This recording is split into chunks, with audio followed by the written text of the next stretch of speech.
Everyone, welcome to Sorum classes. Today we will do MCQ part 2 of basis and dimension topic. हमारा देखो 26 question क्या है. Let q root 3 is equal to a plus b root 3 such that a b हमारा कहाँ से belong करता है, q से. तो हमें एक सेट दे रखा है q रूट 3. कहते हैं हमें ये बताना है कि कौन सी स्टेटमेंट करेक्ट है. फर्स्ट वन इज कहते हैं कि Q root 3 infinite dimensional vector space है ओवर किसके, आर के. अब आप खुद सोचो, एक सेट है क्यू रूट 3 और वो किसके ओवर कह रहा है, आर के ओवर कह रहा है. ये तो हमारा वेक्टर स्पेस ही नहीं है, क्योंकि मैंने आपको बताया था ये जो सेकंड वाला सेट है अगर वो बड़ा हो जाए तो हमारा वो वेक्टर स्पेस नहीं बनता. तो फर्स्ट वाला तो कैंसिल हो गया. सेकंड पे आओ, Q root 3 is two dimensional vector space over R. ये भी हमारा रॉन्ग हो गया क्योंकि यहाँ क्यू रूट 3 है और यहाँ क्या है, हमारा आर है. थर्ड वन देखो, Q root 3 is two dimensional vector space over Q. अब इसके लिए ध्यान से देखो, हमारा क्यू रूट 3 ओवर क्यू की बात कर रहे हैं ना. हमारे पास a plus b root 3 type के एलिमेंट हैं, तो हमारे को बेसिस के अंदर कौन से दो एलिमेंट चाहिए होंगे कि जिससे क्यू रूट 3 का हर एक एलिमेंट बन जाए ओवर क्यू के. तो 1 और एक रूट 3. रूट 3 क्योंकि क्यू के पास नहीं है इसीलिए वो पहले से स्टैंडर्ड बेसिस में लेके चलेगा. अब आपको कोई कहे कि क्यू रूट 3 का कोई भी एलिमेंट बनाना है, मान लो मुझे ये कहा जाए कि 6 प्लस 9 रूट 3 बनाओ, तो वो क्या कहेगा कि 6 की 1 से मल्टीप्लाई कर दो, 9 की रूट 3 से मल्टीप्लाई कर दो, बन गया. कोई कहे कि मुझे 26 और 19 का बनाना है, तो ये चीज़ बन गई. इसका मतलब हमें सिर्फ क्या है, इन दो एलिमेंट की नीड है. तो स्टैंडर्ड बेसिस में ये दो एलिमेंट हो गए और आपको पता है number of elements in the basis is equal to the dimension. तो डायमेंशन कितनी होगी, 2 और दिस ओवर दिस. तो क्या बन गया, अगर 2 डायमेंशन का है तो उसे क्या बोलेंगे, 2 डायमेंशनल वेक्टर स्पेस. तो हमारा क्या बन गया कि Q root 3 is a 2 dimensional vector space over Q. तो हमारा आंसर क्या हो गया, सी. तो हमारा आंसर क्या हो गया यहाँ से, सी. और जैसे लास्ट वाला भी देखो कि आर कहते हैं फाइनाइट डायमेंशन का ओवर क्यू रूट 3. नहीं, आर तो इनफाइनाइट डायमेंशन का होगा. तो चारों ऑप्शंस में से हमारा कौन सा ऑप्शन करेक्ट है, सी ऑप्शन. हमारा ऑप्शन क्या हो गया, सी. नेक्स्ट देखो, हमारा अगर W1 हमारे पास एक सेट है, उसमें इस टाइप के एलिमेंट है 0, x2, x3, x4, x5 का टप्पल टाइप के, ठीक है. और ये जो x2, x3, x4 और x5 है ये कहाँ से आ रहे हैं, हमारे R से. W2 में देखो x1, 0, x3, x4 और x5, और ये x1, x3, x4, x5 कहाँ से आ रहे हैं, हमारे R से. अब आप ध्यान से देखो तो हमारे पास पहला एलिमेंट फिक्स है कि वो 0 है, जो लास्ट के 4 हैं वो फ्री एलिमेंट है. अच्छा, W2 में क्या है, सेकंड एलिमेंट फिक्स है 0 और पहला, तीसरा, चौथा, पांचवा हमारे क्या है, फ्री है. इन्होंने कहा है कि ये सबस्पेस है किसका, R5 का. हमें कहते हैं डायमेंशन निकाल के बताओ किसकी, W1 इंटरसेक्शन W2 की. देखो W1 और W2 में जब मैंने इसकी इंटरसेक्शन करने की कोशिश करी तो ध्यान से देखा, इंटरसेक्शन होता है भाई जो दोनों में कॉमन हो. ध्यान से देखो, जो पहला एलिमेंट है ये कहता है 0 और ये कहता है पहला एलिमेंट कुछ भी हो, तो दोनों में कॉमन कौन हुआ, जो x1 है वो R से है. रियल नंबर में भी तो 0 होता है, तो दोनों का कॉमन एलिमेंट क्या ले लिया, पहला 0. इसी तरह से दूसरा ये कहता है x2, ये कहता है 0, तो दोनों का कॉमन कौन हुआ, 0. तीसरा x3 दोनों का कॉमन x3, x4, x5, यानी कि ये x3, x4, x5 आप कुछ भी ले सकते हो, क्योंकि ये भी x3 एलिमेंट कह रहा था R से है, ये भी कह रहा है, यानी कि हमारे ये चीज हो गई कि हमारे जो अब वाला सेट आएगा उसमें पहला और दूसरा 0 होना चाहिए, बाकी जो बचे हैं वो एलिमेंट्स हमारे क्या हैं, फ्री हैं. तो हमारे पास आपको मैंने बता ही रखा है जितने एलिमेंट फ्री उतनी ही हमारी क्या हो जाती है, डायमेंशन. तो इस सेट के अकॉर्डिंग हमारे 3 एलिमेंट क्या है, फ्री हैं. मेन हमें बस यही था कि हमारा पहला और दूसरे एलिमेंट पे रेस्ट्रिक्शन थी कि उन्हें 0 होना पड़ेगा, लेकिन जो पीछे के 3 एलिमेंट थे वो भी x3 कह रहा था, ये भी x3 कह रहा है, वो भी x4 कह रहा है, ये भी x4 कह रहा है, वो भी x5 कह रहा है, वो भी x5 कह रहा है, और कहते हैं फिर x3, x4, x5 ले लिए, अब वो R से कुछ भी लो. दैट मीन्स ये जो तीनों है वो फ्री हैं, और अगर जो फ्री है वही हमारी क्या होगी, डायमेंशन. और डायमेंशन 3 हमारे किस ऑप्शन पर है, सी पर. तो हमारा इसका भी आंसर क्या हो गया, सी. 28 देखो, the dimension of the subspace this and this. अब ध्यान से देखना, ये बहुत ही इंपॉर्टेंट है और बहुत ही सिंपल क्वेश्चन है। कहते हैं आपको इस सब स्पेस की डायमेंशन बतानी है। अब इस सब स्पेस को ध्यान से देखना, ये कह रहा है इसके अंदर 5 टप्पल टाइप के एलिमेंट है विद दिस कंडीशन। जब आपको डायमेंशन निकालनी हो और आपको जैसे इस तरह से टप्पल दे रखी है और एक कंडीशन हो, और देखो इक्वल टू में 0 दे रखी है। अच्छा, कंडीशन हो तो आपको अब मैं एक फॉर्मूला बताने जा रही हूँ। आपको कोई पूरा क्वेश्चन करने की इसमें ज़रूरत नहीं है, सिंपल सा एक फॉर्मूला लगाएंगे और हमारा आंसर आ जाएगा। जब आपको पोजीशन दे रखी हो, प्लेस दे रखे हो और क्या दे रखी हो, कंडीशन, और आपसे क्या मांगा हो, डायमेंशन। ये देखो, डायमेंशन निकालने के लिए हमें प्लेस और कंडीशन चाहिए होती हैं। ठीक है, प्लेस देखो 1 2 3 4 5, प्लेस हमने लगा दिया 5। ठीक है, कंडीशन LI कंडीशंस चेक करनी होती हैं और हमारी देखो एक ही है, ऑब्वियस सी बात है, एक ही कंडीशन है, दैट मीन्स इंडिपेंडेंट है, कंडीशन भी 1 हो गई। अच्छा, अब प्लेस है 5 और कंडीशन है 1। जब भी आपको प्लेस और कंडीशन के बेस पर डायमेंशन निकालनी है तो उसका फॉर्मूला होता है प्लेस माइनस कंडीशन। तो देखो, प्लेस 5, कंडीशन 1, 5 में से 1 गया 4, तो डायमेंशन क्या हो गई, 4। हमारा 4 किस पर है, डी पर। आंसर हमारा क्या हो गया, डी। क्योंकि हमें ना इसमें बेसिस से निकालना, अगर बेसिस निकालना हो ना तो बहुत लेंथी क्वेश्चन हो जाता है और उसे हमसे बेसिस मांगा ही नहीं। जब हमें डायमेंशन का है, हमें पता है डायमेंशन क्या होती है, number of elements in the basis. अब पहले बेसिस इतना बड़ा क्वेश्चन कौन करे, इसीलिए इसकी छोटी सी ट्रिक क्या है, डायमेंशन निकालना हो तो place minus condition, but condition क्या होनी चाहिए, LI होनी चाहिए। ठीक है, नेक्स्ट देखो, हमारा V1 and V2 are the subspaces of R की पावर 4। यानी कि हमारा जो वेक्टर स्पेस है वो R की पावर 4 है, R4, यानी कि 4 टप्पल की बात हो रही है। कह रहे हैं उनके 2 सब स्पेस हैं, एक है V1 और एक है V2।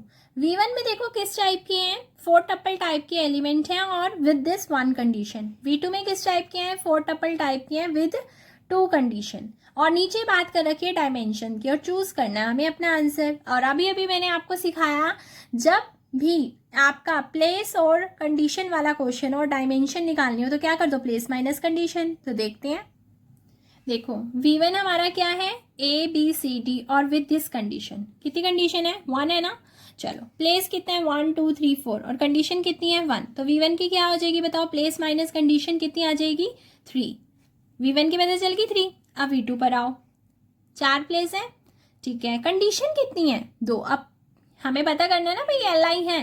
देखो ये A और D में चल रहा है, ये B और C में चल रहा है, दोनों इंडिपेंडेंट कंडीशंस होगी, तो LI कंडीशंस कितनी होगी, 2। डायमेंशन V2 का फॉर्मूला क्या हो गया, प्लेस माइनस कंडीशन। तो हमारा कितना आ गया, 4 माइनस 2, क्योंकि 4 प्लेस है, कंडीशन 2 है, कितनी आ गई, 2। तो V2 की डायमेंशन है 2 और V1 की है 3। ये है हमारा B ऑप्शन पर। देख लो, V1 की 3 और V2 की 2, तो हमारा आंसर क्या हो गया, B। नेक्स्ट क्वेश्चन देखो, M2 into 2 R be the vector space of 2 into 2 matrices over R and देखो हमें जो वेक्टर स्पेस दे रखा है वो 2 into 2 मैट्रिसेस की कलेक्शन का दे रखा है, जिसमें एंट्रीज कहाँ से आ रही हैं, रियल एंट्रीज हैं, रियल से। कहते हैं कि आपको W1 और W2 दो स्पेस दे रखी है। W1 में किस टाइप की मैट्रिक्स है, जिसमें पहला ये वाला एलिमेंट और ये वाला एलिमेंट 4, ये दोनों क्या है, सेम। और थर्ड एलिमेंट जो ये वाला है ये है फिक्स 0 और ये भी फ्री है। यानी कि अगर मैं इसको देखूँ ना, कोई मुझे कहीं W1 की, तो देखा जाए तो एक एलिमेंट ये और एक ये, कितने फ्री हो गए, 2। अगर वो मांगता W1 की डायमेंशन तो।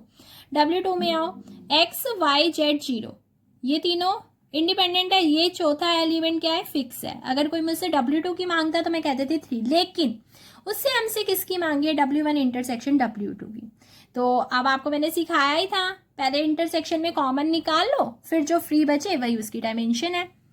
ये देखो, ये था ना W1, ध्यान से देखो, ये वाला एलिमेंट 0, तो इसको भी क्या होना पड़ेगा, 0, क्योंकि ये कह रहा है कि R से दोनों में कॉमन कौन हुआ, 0 हुआ। अच्छा, ये वाला एलिमेंट देखो, ये वाला कहता है 0, तो ऑटोमेटिकली इस वाले को भी 0 बनना होगा। इसका मतलब थर्ड और फोर्थ नंबर वाला, ये दोनों, इनको तो क्या होना पड़ेगा, 0।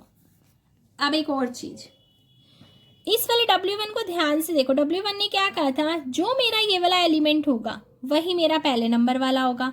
और अभी अभी ये वाला एलिमेंट क्या बना, 0, तो फिर इस वाले को भी क्या बनना पड़ेगा, 0। According to W1 and W2 हमारे पास इनकी इंटरसेक्शन में ये आया कि ये वाला एलिमेंट भी 0, ये वाला एलिमेंट भी 0, और इसकी वजह से ये वाला एलिमेंट भी 0।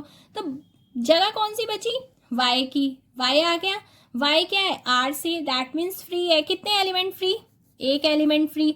इसका मतलब इसके इंटरसेक्शन में जो अगर एक एलिमेंट फ्री है तो डायमेंशन कितनी होगी, 1 देख लो किस ऑप्शन पे है, सी पर। तो हमारा आंसर क्या हो गया, सी। नेक्स्ट क्वेश्चन देखो 31। वी एक वेक्टर स्पेस है over the field F of dimension n. ध्यान से देखो, कहते हैं वी आपका एक वेक्टर स्पेस है ओवर फील्ड, फील्ड का नाम है एफ। अच्छा, वी वेक्टर स्पेस है, उसकी डायमेंशन कितनी है, एन। अब ध्यान से देखना, अगर डायमेंशन एन है इसका मतलब वी वेक्टर स्पेस के बेसिस के अंदर टोटल कितने एलिमेंट है, एन। और आपको पता है ना, जो बेसिस होता है वो एलआई कंडीशन को भी होल्ड करता है और जनरेटिंग वाली कंडीशन को भी होल्ड करता है। और आपको मैंने बताया था जो बेसिस होता है वो एक तरफ से मैक्सिमल एलआई होता है, इसके बाद अगर आपने उसके अंदर कुछ डाला ना तो वो एलडी बन जाएगा। वो मैं इसलिए कह रही हूँ क्योंकि अब जो हमारी कंडीशंस आने वाली है वो इसी पर बेस्ड है। देखो, कहते हैं consider the following statement. One statement is every subset of V, V का हर एक subset containing n elements is a basis of V. कहता है वी है, कहते हैं वी का कोई भी सबसेट उठा लो, एनी एवरी सबसेट, मतलब हर सबसेट की बात कर रहा है। कहते हैं जो जो एन एलिमेंट कंटेन करते हैं, कहते हैं वो हमेशा वी के बेसिस बनेंगे। अब आप खुद सोचो कि V का हर एक सबसेट भाई जो n एलिमेंट कंटेन करता तो क्या वो बेसिस बन जाएगा। अगर ऐसा होता तो हम यही देख लेते भाई 3 एलिमेंट है, वेक्टर 3 है तो भाई Li हो गया। कभी हमने ऐसा किया नहीं, बल्कि उसको चेक करते थे। इसका मतलब तो हर एक सबसेट जो है हमारा n एलिमेंट कंटेन करने वाला बेसिस नहीं हो सकता। पहली कंडीशन हमारी फॉल्स होगी। सेकेंड, कहते no Li subset of V contains more than n elements.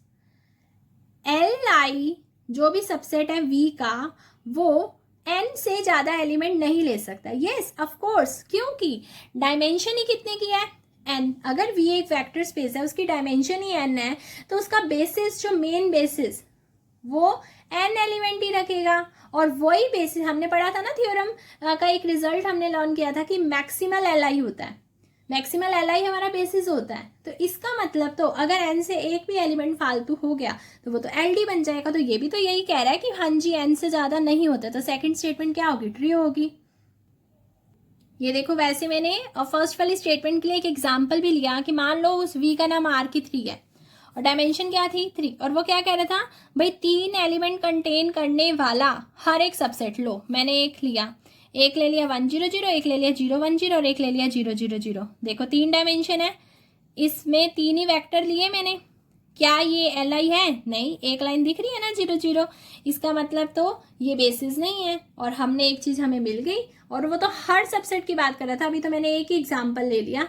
तो इसका मतलब ये है कि भाई कोई भी n एलिमेंट कंटेन करे तो इसका मतलब ये थोड़ा है कि वो Li बन जाएगा। वो तो Li नहीं बनेगा कि वो बेसिस बन जाएगा, नहीं। हाँ, लेकिन कोई अगर बेसिस में ही आपके 3 एलिमेंट है, भाई आप 3 से ज्यादा की कभी भी कोशिश करोगे तो वो LD बन जाएगा। इसका मतलब हमारा आंसर क्या है, बी। तो ना तो फर्स्ट ओनली था, ना फर्स्ट एंड सेकेंड, ना ही ये वाला कि भाई ये कह रहे हैं ना तो फर्स्ट ट्रू है ना ही सेकेंड। तो हमारा आंसर क्या आ गया, बी। 32 देखो, विच one of the following polynomials lies in the linear span of this. हमें ना एक सेट दे रखा है, अब लीनियर स्पैन की बात कर रहा है। कहते हैं नीचे ना 4 पॉलिनोमियल्स है, बताओ 4 में से कौन सी इसके लीनियर स्पैन में लाई करती है, मतलब इसके लीनियर कॉम्बिनेशन से बन जाएगी। अब ये तो अब हम कोई चारों को अलग अलग चेक करने थोड़ा ही चाहेंगे। हम क्या करेंगे, देखो एस उठाओ, हम ना इसका लीनियर कॉम्बिनेशन वाली चीज बनाते हैं, देखना। तो मैंने क्या किया, a into 1 plus b into this, क्योंकि हमारा एलिमेंट पता है क्या था, ये चीज थी s में। तो मैंने a को ये दे दिया, b को ये दे दिया। Now solve it, a plus b into 1 b into x b into x square b x square. ये हो गया कांस्टेंट का पार्ट, ये हो गया bx और ये हो गया bx। अब आप खुद सोचो, आंसर में बस इतना देख लो, ये वाली 2 चीजें दिख रही है आपको, एक्स स्क्वायर का कॉफिशिएंट और x का कोफिशिएंट सेम, तो हम अपने आंसर में देख के आते हैं कौन है ऐसा जिसका x स्क्वायर और x का कोफिशिएंट सेम है। ये देखो x स्क्वायर का कोफिशिएंट 5, x का कोफिशिएंट 5, ए ऑप्शन। फिर भी देख लेते हैं कहीं और तो किसी का नहीं है, तो फिर उसमें क्लैश कर जाता है ना, तो देखते हैं ना, ये तो पॉसिबल ही नहीं है, ये भी पॉसिबल नहीं है, ये भी नहीं, इसका मतलब तो बचा एक ही ऑप्शन, इसका मतलब आंसर क्या हो गया हमारा ए। 33 में देखो कहते हैं अगर ऐसे एक सेट है then which one of the following vectors of R की 3 is not in the span as this. अब ये पूछा कि भाई कौन सा वेक्टर नहीं है इसके स्पैन में, तो ठीक है, फिर वही a into something plus b into something करते हैं और फिर एक एक को दे के देख लेंगे क्या बनता है। देखो मैंने एक बार इस चीज़ को एक बार साइड पर करके इसको देखो, ए को ये दिया, बी को ये दिया, ए 0 2b b 3b, फिर इसको सॉल्व किया a plus 2b a plus b और 0 प्लस 3b। अब ये वाली जो चीज़ मेन है ना ये, क्योंकि ये सबको मिलनी है, एक बार इसको 0 0 0 दे दो, ठीक, एक बार इसको 3 2 3 दे दो, भाई जिसका नहीं आया हम बता देंगे। देखो फटाफट से करते हैं, पहले को 0 दिया, दूसरे को 0 दिया, तीसरे को 0 दिया, b की वैल्यू 0 आती है, इसमें पुट करी, a की भी 0 आ गई, अब a भी 0 है, b भी 0 है, और जो तीसरी कंडीशन बची इसमें पुट करके देखा 0 बराबर 0 आ गया, तो स्पैन कर गया। अच्छा फिर से अब इस वाले को दूसरे के इक्वल रखा 3 2 3 के, ठीक है, फिर 3b वाला जब 3 के इक्वल हुआ, b की वैल्यू कितनी आ गई 1, फिर सेकंड वाले को जब b की वैल्यू दी, a की वैल्यू कितनी आ गई 1, जो ये वाली कंडीशन थी इसके अंदर a और b की वैल्यू पुट करी, 3 बराबर 3 आ गई, ये भी स्पैन कर गया। अगला देखा 1 2 3 दिया, इसको जब ये दिया b की वैल्यू 1 आई, दूसरे में पुट किया a की वैल्यू 1 आई, जब पहले वाले को दिया a 1 है b 1 है, देखा तो 3 बराबर 1, हाउ कैन इट पॉसिबल, नहीं हो सकता पॉसिबल, इसका मतलब ये नॉट स्पैन, और हमें वही तो ढूंढना था नॉट स्पैन वाला, तो आंसर क्या हो गया C. Which one of the following statement is correct, हमें ना करेक्ट स्टेटमेंट फाइंड करनी है, कौन सी है, पहला पढ़ो, कहते हैं there is no vector space of dimension 1। Next statement देखो, कहते हैं any 3 vectors of vector space dimension 3, dimension 3 का कोई वेक्टर स्पेस है, उसका कोई भी 3 वेक्टर उठाओ तो वह LI होगा। थर्ड देखो, कहते हैं there is one and only one basis of a vector space of a finite dimension, finite dimension का सिर्फ और सिर्फ एक ही बेसिस होता है। लास्ट वाला पढ़ो, कहते हैं if a non zero vector space V is generated by a finite set S, then V can be generated by Li subset of S। अब धीरे धीरे हम एक एक ऑप्शन पे जाते हैं। पहले वाले ने कहा कि भाई डायमेंशन 1 का कोई वेक्टर स्पेस नहीं होता, कैसे कह सकता है, R over R, C over C, ये सारे क्या हैं, 1 डायमेंशन के ही वेक्टर स्पेस है।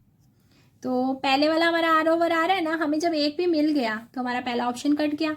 अच्छा दूसरे वाले ने क्या कहा था, भाई अगर 3 डायमेंशन का कोई वेक्टर स्पेस है तो आप कोई भी 3 वाला ही कोई अगर ले लेते हो, सेट दिखाती हूँ मैं आपको, देखो 3 डायमेंशन का कोई भी 3 लो तो कहते हैं LI होगा, नहीं, ये देखो मैंने लिया पहला 1 0 0, दूसरा 0 1 0, तीसरा ले लिया 0 0 0, ये तो नहीं है LI, तो नहीं है ना पॉसिबल, सेकंड ऑप्शन भी कट गया। थर्ड कहता है कि भाई बेसिस एक ही होता है, ये भी कोई पॉसिबल नहीं है, बेसिस यूनिक नहीं होते हैं, बेसिस अलग अलग हो सकती है लेकिन हाँ संख्या सेम होती है। तो बचा कौन सा ऑप्शन, डी में वैसे देखो अब तो हमारे 3 ऑप्शन कट गए तो डी आंसर है। वैसे अगर डी को पढ़े ना तो यही है कि भाई एक फाइनाइट एस से V एक वेक्टर स्पेस है, अगर कोई फाइनाइट एस से जनरेट हो रहा है, अब कोई सेट से जनरेट हो रहा है तो बस उस सेट को क्या चेक करना रह गया, LI। अगर तो वो खुद LI हुआ तो बहुत अच्छी बात है, अगर वो खुद LI नहीं हुआ तो इसका मतलब उसमें से कुछ रिमूव करना पड़ेगा, मतलब उसका सबसेट तो पक्का क्या होगा LI, तो उन्होंने यही लिखा है, तो V can be generated by a LI subset of S। Next देखो S हमारा ऊपर वाले का D ऑप्शन टिक भी कर देते हैं। अच्छा 35 देखो, S हमारा एक सेट है -1 0 1 2 1 4, कहता था वैल्यू ऑफ K की वैल्यू बताओ for which the vector this belongs to the linear span of S। बस इस वाले वेक्टर को A into something plus B into something लिख देते हैं। ये देखो वो वेक्टर था, इसको इसके लीनियर स्पैन में लिख दिया, सॉल्व कर देते हैं फटाफट से, -A 0 A 2b b और 4b। पहले इधर सम भी कर लेते, -a+2b 0+b a+4b। पहला पहले के इक्वल, दूसरा दूसरे के इक्वल, तीसरा तीसरे के इक्वल। दूसरे से सीधा वैल्यू किसकी आ गई, b की आ गई। अब b को जाके तीसरी इक्वेशन में लगा दो, कितना आ गया 4 3 12, इधर से 12 इधर चला जाएगा। a की वैल्यू कितनी आ गई -2। अब a की भी है b की भी है, पहली कंडीशन के पास चले जाओ। a की वैल्यू कितनी है -2 और b की वैल्यू हमारी कितनी है 3। तो बस यहाँ से निकाल लेते हैं, ये आ गया 2 प्लस में 6 3k + 2। यहाँ से 6 किसके बराबर आ गया 3k, k की वैल्यू कितनी आ गई 2। 2 हमारा कौन से ऑप्शन पर है, बी पर। तो हमारा आंसर क्या हो गया बी। नेक्स्ट देखो क्या कह रखा है, consider the real vector space R3 the subspace this is generated by which one of the following. कहते हैं ये वाला जो सबसेट है ना नीचे दिए हुए में से किससे जनरेट होता है। बहुत सिंपल क्वेश्चन, आप ध्यान से देखो। 3 टपल है XYZ, हाँ, और कंडीशन देखो क्या है, कहते हैं y वाला x के बराबर है, ठीक है। अब जनरेट करवाना है ना, y वाला x के बराबर है और यानी कि z अलग हो गया, y और x एक ही माने गए और z अलग हो गया। तो आपको मैंने स्टैंडर्ड बेसिस बनाना सिखाया था ना, अब आप देख लो ऐसा कौन सा है जिसमें z वाली पोजीशन पर अलग 1 है और x y वाली पोजीशन पर इकट्ठा 1 है।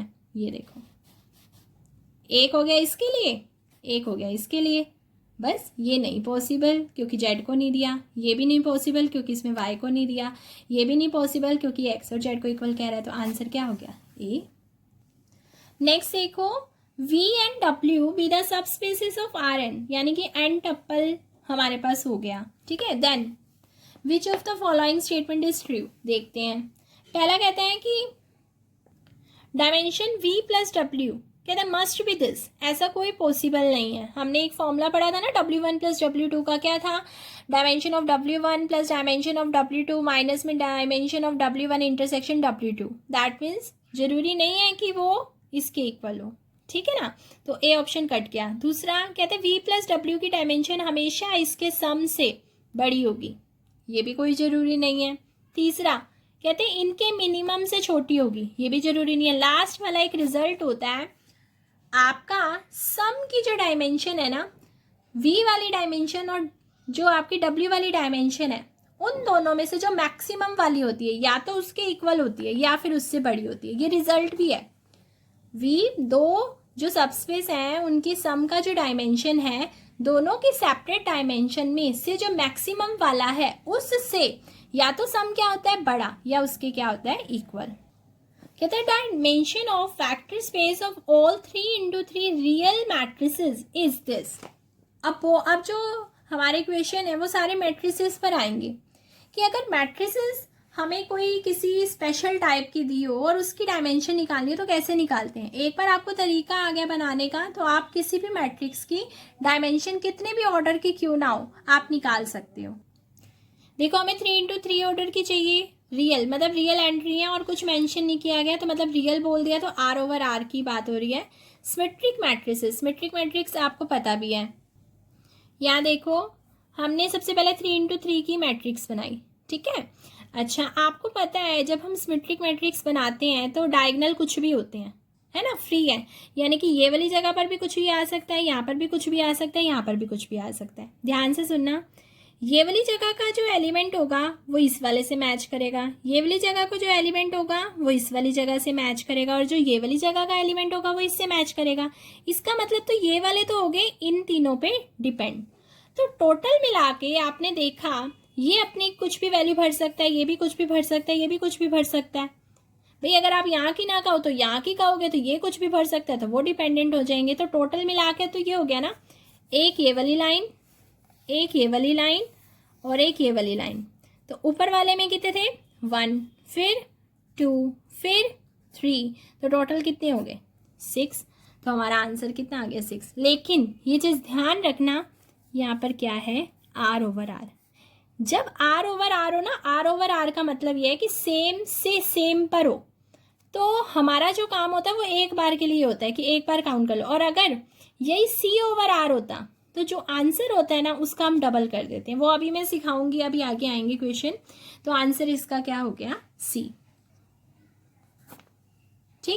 आगे देखो, कहता है dimension of the vector space of all 4x4। अब देखो कितने ऑर्डर की बोली है इन्होंने, 4x4 की। रियल मतलब आर ओवर आर, ओवर भी बता रखा है, ये भी आर और ओवर भी बता रखा है मतलब आर। अगर ना बता रखा होता तो भी आर माना जाता क्योंकि रियल की बात हो रही थी। स्केलर मैट्रिसेस, क्योंकि जब कुछ मेंशन नहीं होता तो ऑटोमेटिकली वो रियल माना जाता है। हाँ, अगर उसको यहाँ पर कॉम्प्लेक्स देना होता तो फिर वो लिखता, ठीक है। अच्छा चलो, स्केलर मैट्रिसेस।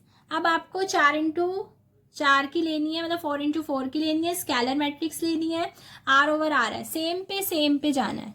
देखो मैंने क्या किया, यहाँ पर 4x4 की मैट्रिक्स बना ली। अब आपको स्केलर मैट्रिक्स पता है ना, जिसके डायगोनल एलिमेंट सारे क्या होते हैं, सेम। जो आपने एक पर भर दिया ना वही सब पर भरना पड़ेगा, और बाकी सारे क्या होती हैं, जीरो। इसका मतलब तो ये जीरो फिक्स है, हम तो इनको चेंज नहीं कर सकते। और बात रहेगी इस डायगोनल को, इस डायगोनल में भी सिर्फ एक एलिमेंट फ्री है, वो चाहे इसको मान लो, चाहे इसको मान लो, चाहे इसको मान लो, चाहे इसको मान लो, क्योंकि जो एक पर भरा गया वही बाकी सभी पर भरा जाएगा। तो टोटल मिलाकर अगर मैं इधर देखूं तो कितने, अगर सेम ओवर सेम है ना, सेम ओवर सेम मैंने आपको बता रखा है, तो सिर्फ ये देख लो फ्री कितने हैं, बताओ इस वाली लाइन में फ्री कितने हैं। फ्री सिर्फ 1 है, जो एक जगह ने भर लिया। मान लो मैंने यहाँ 9 भर दिया तो सबको 9 भरना पड़ेगा। मैं कहूँ भाई मैं तो 8 भरूंगी तो सबको 8 भरना पड़ेगा, तो एक ही एलिमेंट फ्री। और सेम ओवर सेम पर बस ये देख लिया करो फ्री कितनी है, वही क्या होगी, डायमेंशन। तो 1 आ गया हमारा आंसर। 1 किस पर है देख लो, सी पर। नेक्स्ट देखो अगर इसी क्वेश्चन में वो आपको ये कह देते हैं ना कि ये तो चलो हमने आर ओवर आर था तो फ्री से देख लिया है ना, तो अगर वो हमें ये कहते हैं ना कि स्टैंडर्ड बेसिस बनाओ, स्टैंडर्ड बेसिस पर मैंने आपको सिखा रखा है जो फ्री एलिमेंट होता है ना उसकी जगह पर 1 लगाना होता है। तो मेरा तो भाई यही फ्री है, एक ही है, क्योंकि जो मैं एक पर भरूंगी वही सब पर। तो देखो सीधा क्या आ जाएगा, एक ही एलिमेंट आ गया, 1 1 1 1, क्योंकि मैं हर बार अलग तो नहीं दे सकती ना कि एक बार इस पर 1 दूँ फिर अगली में इस पर, नहीं। वो तो ये होता है कि जब चारों फ्री होते, जो फ्री एक है और जो एक बार भरा गया वो सब पे भरा जाएगा। तो स्टैंडर्ड बेसिस बन गया। अगर मान लो कई बार स्टैंडर्ड बेसिस भी मांग लेता है तो स्टैंडर्ड बेसिस से भी निकाल सकते हैं। स्टैंडर्ड बेसिस बना दिया हमने, और क्योंकि हमारा आर ओवर आर है तो आपको मैंने कहा था आर ओवर आर पर 1 ही भरना होता है, सी ओवर सी हो तो 1 भरना होता है। लेकिन हाँ, अगर सी ओवर आर हो तो एक बार 1 भरना पड़ता और एक बार आयटा भरना पड़ता। तो अभी मैंने आपको सिखाया था ना, अगर सी ओवर आर हो तो जितनी डायमेंशन होती है उसकी डबल कर दिया करो। लेकिन अभी तो हमारा आर ओवर आर है तो डायमेंशन कितनी आ गई, 1। आंसर क्या था, सी। नेक्स्ट देखो, the dimension of the vector space scalar matrices M 4x4 C over R is. अब देखो सेम हमारा क्वेश्चन है, 4x4, हाँ जी, स्केलर मैट्रिसेस, हाँ जी, लेकिन क्या है, सी ओवर आर। अब देखा जाए ना, ऊपर जब सेम से सेम पर था तो 1 थी, तो पक्का आंसर क्या होगा, 2 होगा। फिर भी हम अपना देख लेते हैं। ये देखो सी ओवर आर हो ना तो एक पर 1 मिलता है और एक पर आयोटा मिलता है, जो भी आपकी पोजीशन होती है, जो फ्री वाली पोजीशन होती है, इसी वजह से वो डबल काम हो जाता है। देखो अब उसने बोला 4x4 सी ओवर आर, ठीक है भाई, आपको पता है स्केलर में बाकी सब जीरो होते हैं, डायगोनल पर जो एक जगह भरा जाएगा वही सब जगह भरा जाएगा। आपको ये कहेगी भाई इसका स्टैंडर्ड बेसिस बना के दिखाओ, तो आप सी ओवर आर में देख लो, एक तो 1 की नीड है और एक आयटा की नीड है। जो भी जगह फ्री है उस जगह पर एक पर 1 की जगह है और एक पर आयटा की जगह है, तो देख लो 1 1 1, तो उसी जगह पर आयटा भर दिया। तो स्टैंडर्ड बेसिस में कितने एलिमेंट हैं, 2, तो डायमेंशन कितनी होगी, 2। और या फिर मैंने आपको सिखाया हुआ है, पहले आप देख लिया करो फ्री कितनी है, और अगर तो सेम से सेम पर हो तो वही आंसर है, और अगर सी ओवर आर हो तो उसका डबल कर दो। आंसर हमारा कितना हो गया, 2। नेक्स्ट देखो, the dimension of the vector space of 3x3 diagonal matrices with real entries over a field R. अब ध्यान से देखना क्या है, डायगोनल मैट्रिसेस कितने ऑर्डर की, 3x3 की, रियल एंट्रीज ओवर आर मतलब सेम से सेम पर है, मतलब सिर्फ फ्री देख लेंगे कितनी है।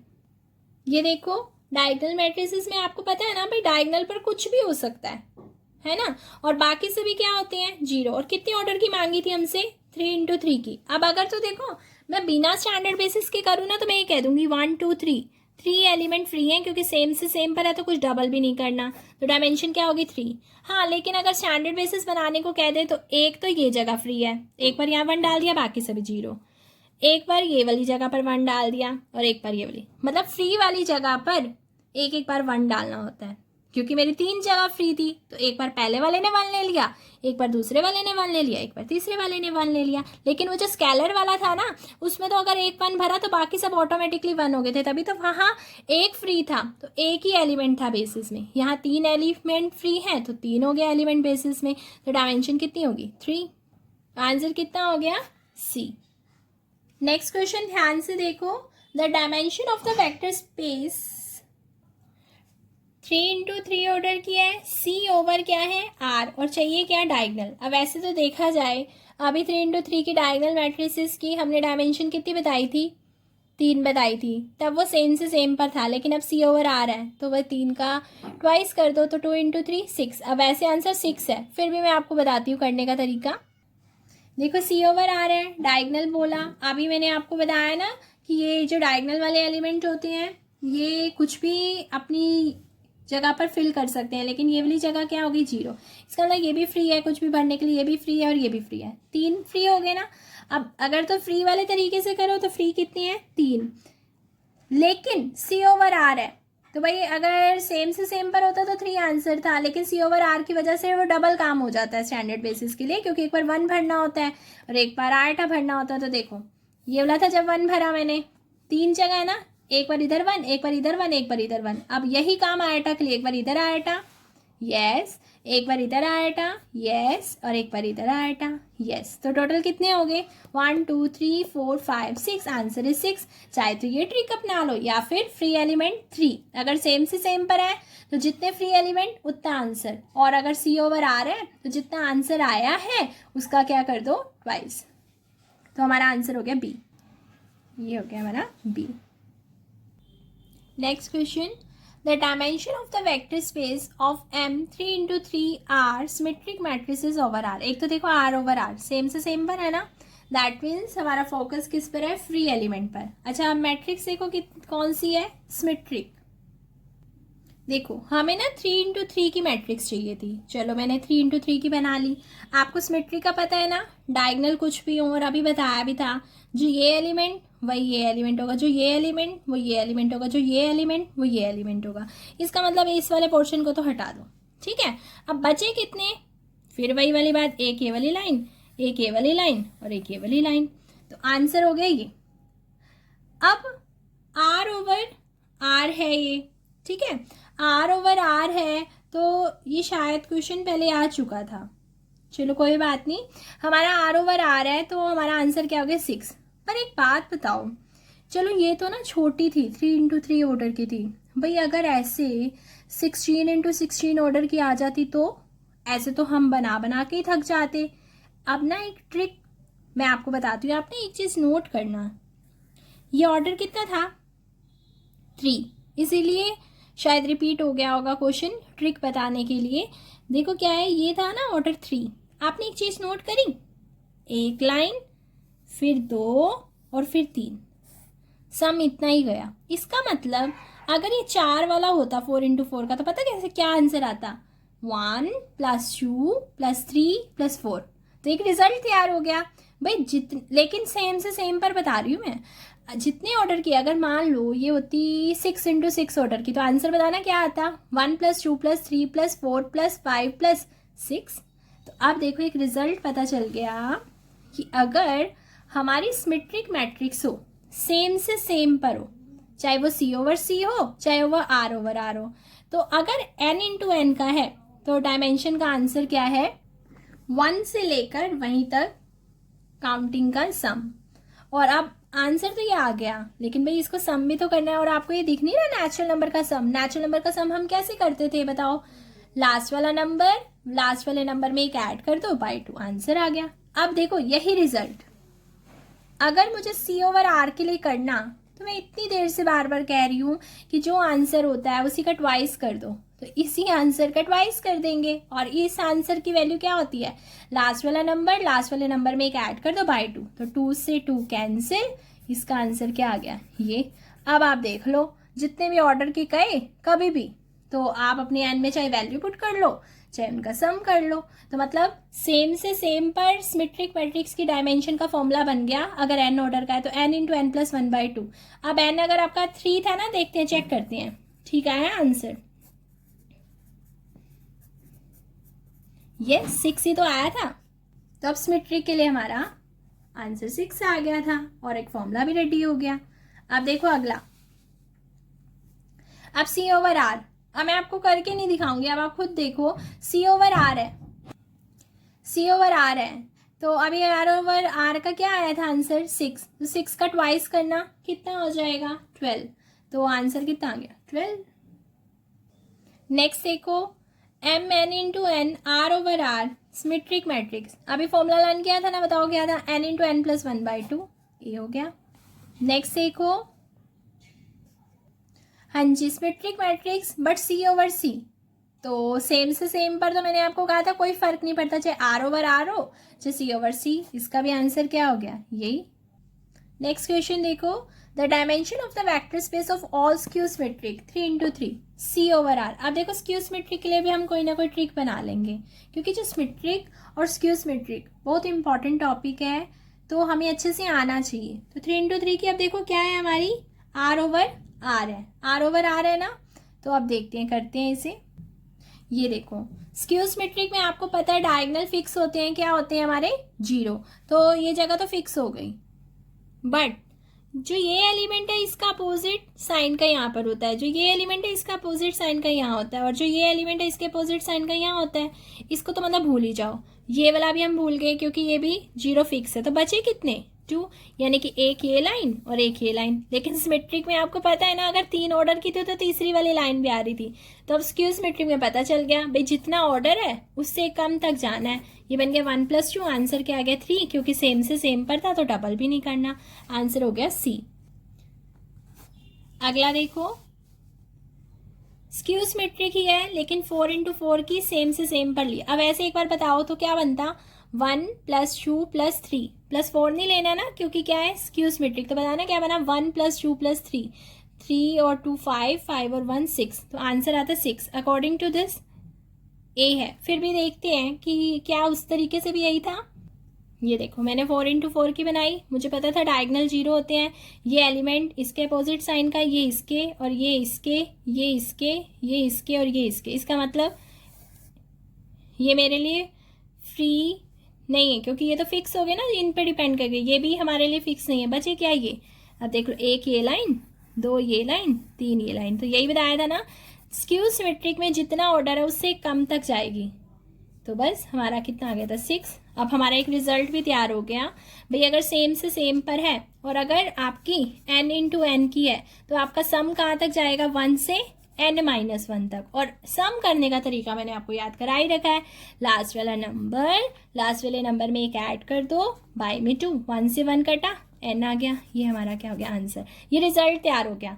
अब ध्यान रखना अगर सेम देखो, अगर C ओवर आ रहा है तो जस्ट डबल करना है, अब वो वाली चीज़ तो भूल ही जाओ, वो तो हम तब सोच लेंगे। सेम से सेम पर सोच लो भाई, अगर n इंटू एन है सिमेट्रिक है तो पूरा n तक सम जाएगा, और अगर स्क्यू सिमेट्रिक है तो एक कम तक जाएगा।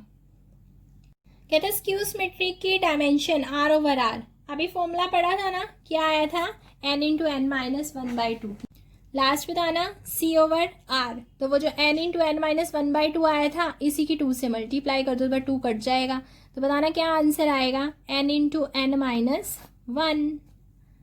नेक्स्ट क्वेश्चन देखो, the dimension of the vector space 0, एक ना स्पेस है जिसके अंदर सिर्फ 0 एलिमेंट है, इसे हम नल स्पेस भी बोलते हैं, ठीक। कहते हैं ये जो नल स्पेस है यानी कि ये वेक्टर स्पेस है, इसकी डायमेंशन बताओ, इसकी डायमेंशन हमेशा 0 होती है। ये 0 इस वजह से नहीं है कि अंदर एलिमेंट 0 है, ये 0 इस वजह से है कि ये जो स्पेस है ना, इस स्पेस का अगर मैं बेसिस फाइंड करूं तो उस बेसिस के अंदर सिर्फ और सिर्फ 5 कंसीडर किया जाता है, क्योंकि आपको पता है बेसिस के अंदर तो 0 ले नहीं सकते, क्योंकि किसी सेट के अंदर अगर आप 0 ले लें बेसिस में तो फिर वो बेसिस ही नहीं बनता, LD हो जाता है ना।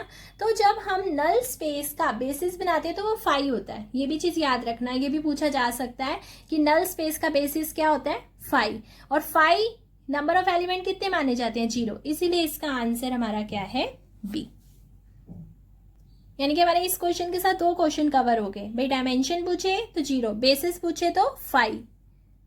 नेक्स्ट देखो, ये भी बहुत इंटरेस्टिंग क्वेश्चन है, कहते हैं which statement is true, 1 every Li set of vector is a basis, नहीं, भाई एल आई कोई मैक्सिमल थोड़ा बोला है, उसे कहा एवरी एल आई।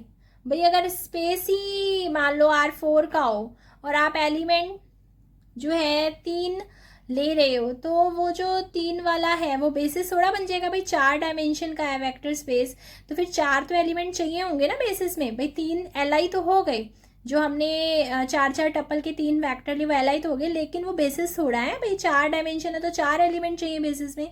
तो पहला तो नॉट ट्रू हो गया। अच्छा अगला देखो, एक वेक्टर स्पेस के बेसिस यूनिक होते हैं? नहीं, बेसिस तो अलग अलग ही होते हैं, हो सकते हैं, क्योंकि हम जब स्टैंडर्ड बेसिस बनाते हैं वो तो होता है स्टैंडर्ड अलग, और भी तो बेसिस होते हैं, क्योंकि 2 ही कंडीशन चाहिए होती है, एक एल आई और एक जनरेटिंग। तो सेकेंड भी ट्रू नहीं है। कहते हैं जीरो वाले स्पेस की जो डायमेंशन है वो 1 होती है। नहीं, अभी तो ऊपर किया है, 0 होती है। लास्ट, बेसिस के अंदर वेक्टर्स की संख्या यूनिक होती है। यस, बेसिस यूनिक नहीं होता, लेकिन बेसिस के एलिमेंट्स की संख्या यूनिक होती है। यानी कि यूं भी कह सकते हैं इस क्वेश्चन को कि डायमेंशन यूनिक होती है। ये भी आ सकता है कि डायमेंशन इज यूनिक। यस, आज के टॉपिक हमारा फिनिश। बाय।